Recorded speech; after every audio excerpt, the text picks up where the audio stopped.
Bienvenue mesdames, messieurs sur cette vidéo. Je vous en prie, installez-vous, mettez-vous bien.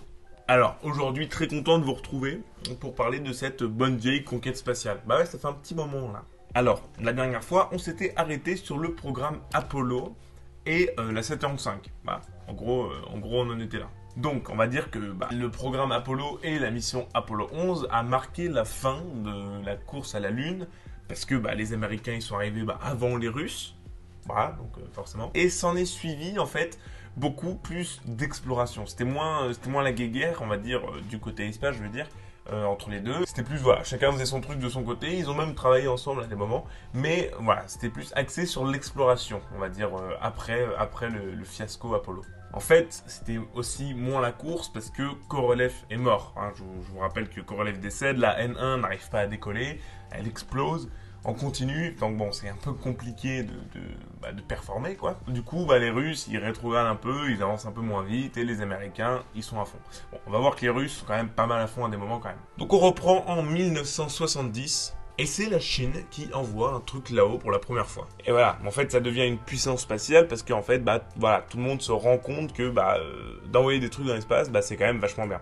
Parce que ça, militairement, c'est quand même énorme. Tu peux atteindre ton ennemi depuis partout. Et donc, tout le monde s'y met petit à petit, en fait. Donc voilà, en 70, la Chine envoie un satellite dans l'espace pour la première fois. Alors, le 17 novembre 1970, même si les Russes n'ont pas réussi à poser un humain sur la Lune, ils ont réussi, c'est les premiers, à avoir posé un rover sur la Lune. En fait, quelque chose, un véhicule, on va dire, sur la Lune qui roule, qui est automatique, sans humain dedans. Ça s'appelle le Lunorod 1, ça ressemble à ça, c'est pas très beau, et envoyé grâce à une fusée Proton. Et ouais, je vous rappelle que c'était la guerre entre les fusées Proton et la N1, c'est donc les fusées Proton qui ont gagné parce que la N1 ne fonctionne pas. Et la mission du Lunorod a duré 11 jours quand même, ce qui est pas trop dégueu.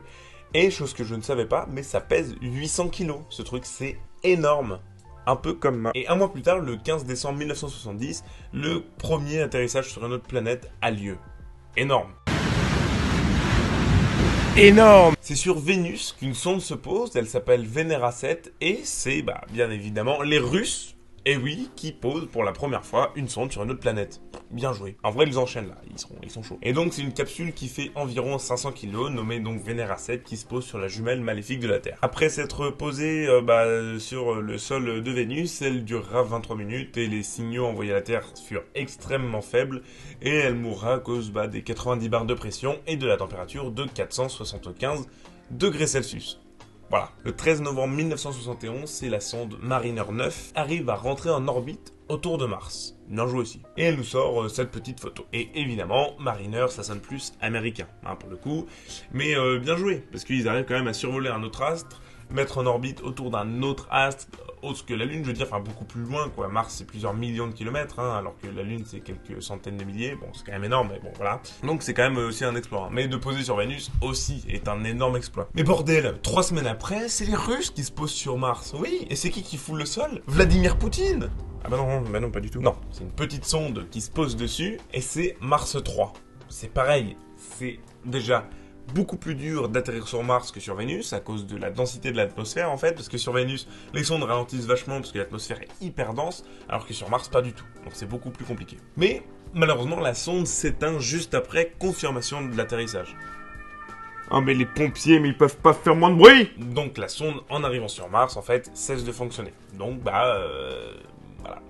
Certes, elle s'est posée, on sait qu'elle s'est posée, mais elle ne fonctionne plus. Ensuite, 2 ans après, grossièrement, le 14 mai 1971, c'est une station spatiale qui est envoyée dans l'espace. Donc oui, parce que sinon ça va les couilles, quoi. Et c'est la station spatiale Skylab que voici, qui est une sacrée tronche, on dirait un petit moulin, qui est envoyée dans l'espace, donc c'est une station américaine, en une seule fois.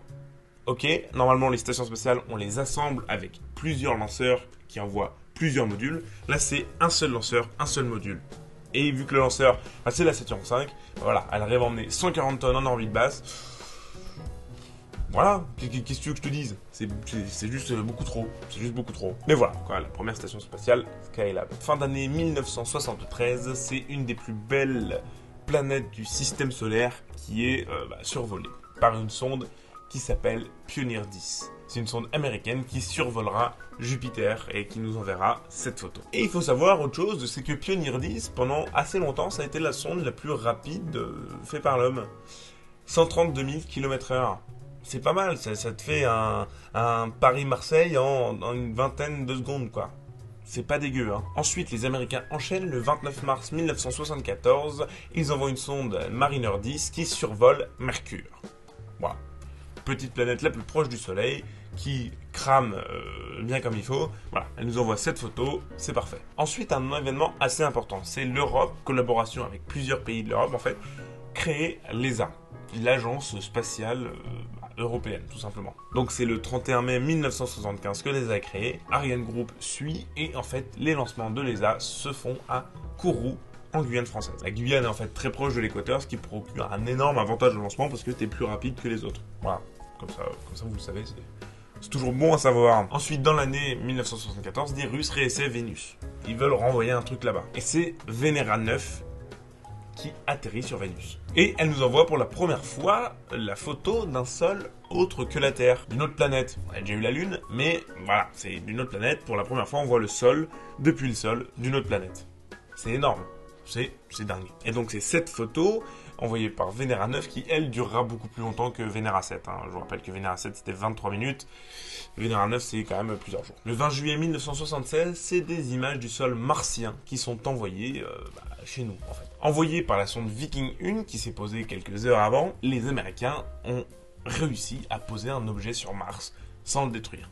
Franchement, je vous rappelle que c'est dur. Il y a beaucoup de missions, surtout russes, qui ont échoué à vouloir poser des choses sur Mars. Parce que je vous dis, l'atmosphère est très ténue et donc très compliqué de freiner avec un bouclier thermique. Et même les parachutes doivent être énormes. Il faut même des rétrofusées normalement.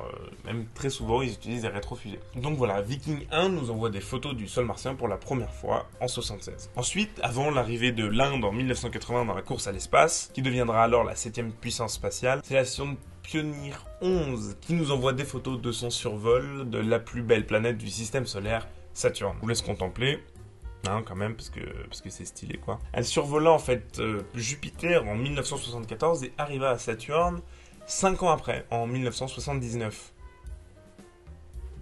N'est-ce pas? Et c'est quand même très long, hein. D'une planète à l'autre, elles se suivent hein, dans le système solaire, on va dire. Mais d'une planète à l'autre, voilà, c'est 5 ans de voyage. C'est quand même énorme. Mais bon, oui, c'est grand, l'espace, c'est grand. C'est très grand. Et moi, je vous laisse ici. Je vous laisse sur ces belles paroles sur Saturne. Et oui, malheureusement, on a en fait avancé de pas mal d'années. Là, on est en 1980, en fait. On a avancé on a fait une décennie, quoi. Et il y a quand même beaucoup d'avancées dans cette décennie. Hein. C'est quand même assez vénère. Donc, je vous le dis ici maintenant, il n'y aura pas de vidéo pendant 3 semaines. Pourquoi? Parce que j'ai pas envie. De toute façon, c'est ma chaîne, je fais ce que je veux, je m'en fous. Non, plus sérieusement, petite pause, parce que, en fait, je ne vais pas pouvoir sortir de vidéos pendant 3 semaines. Je vais en préparer d'autres, en fait, rapidement, sauf qu'elles sortiront dans 3 semaines. C'est aussi la dernière vidéo que vous voyez ici dans ce décor, enfin, si on peut appeler ça un décor. Hein. Les prochaines vidéos qui sortiront seront dans le décor, là où j'ai fait les 4 épisodes sur le paradoxe de Fermi, parce que c'est là-bas que je vais pouvoir tourner en attendant. Et ensuite, à partir d'octobre, je pense, il y aura encore un autre décor parce que je serai à un autre endroit en formation. Et donc, normalement, je pourrais tourner des vidéos là-bas. Et donc, vous verrez les vidéos, je pense, dans ce décor-là, en octobre, voire même novembre. Je ne sais pas encore comment ça va se passer. Mais voilà. Donc, comme je vous ai dit, pas de vidéo pendant 3 semaines. Je vais en préparer, parce que ensuite je suis en vacances et donc je vais pas pouvoir en faire là-bas. Donc, enfin bref, c'est tout un petit bordel, mais du coup, je suis obligé de mettre une pause de 3 semaines. Voilà. En attendant, moi je vous dis à la semaine prochaine. Non, du coup. En attendant, moi je vous dis à la prochaine pour le coup. Et puis, d'ici là, portez-vous bien. Si vous êtes en vacances, bonnes vacances. Et puis, voilà. Qu'est-ce que vous voulez que je vous dise? Allez, bisous.